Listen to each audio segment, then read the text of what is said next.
সবজি দিয়ে ট্যাংরা মাছের ঝোল কার কার পছন্দ বলেন তো? গরমের আরাম, তাই না? আজকে তো আমি ট্যাংরা মাছ হচ্ছে পটল আর আলু দিয়ে রান্না করব। তো আমি সবকিছু একবারে গোছগাছ করে নিয়েছি। এখানে আদা বাটা, রসুন বাটা, হলুদ, মরিচ, ধনিয়া আর কিছুটা লবণ আছে।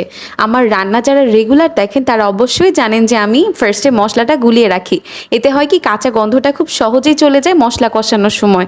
আমাদেরকে যদি হাতে কম সময় থাকে আপনারা কিন্তু এই ট্রিক্সটা ফলো করতে পারেন। আমাদের বেশি সময় অপেক্ষা করতে হবে না, কেমন?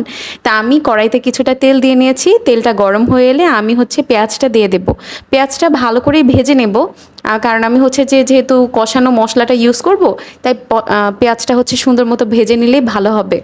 পেঁয়াজটা ভাজা হয়ে গেলে আমি হচ্ছে মশলাটাকে ইউজ করব। আপনাদের হাতে যদি কম সময় থাকে আপনারা মশলাটা গোলানোর পরে ২ বার কষানোর পরেই আপনারা হচ্ছে সবজিটা দিতে পারবেন। আমার হাতে যেহেতু অঢেল সময় ছিল তখন আমি মশলাটাকে ধীরে সুস্থে কষিয়েছি, যাতে কোনো প্রকারই মশলার কাঁচা গন্ধটা না থাকে। আর ধনিয়ার গুঁড়াটা অনেকেই ইউজ করেন না, আমি ইউজ করি। আমার কাছে ধনিয়ার গুঁড়ার ফ্লেভারটা ভালো লাগে।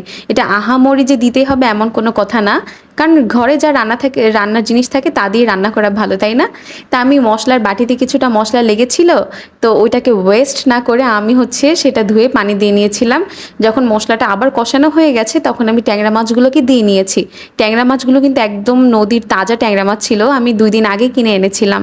তো আমি এটাকে কয়েকবার কষাবো। ট্যাংরা মাছ কিন্তু অনেক নরম একটা মাছ, বেশি কষালে হয় কি ভেঙে যায়।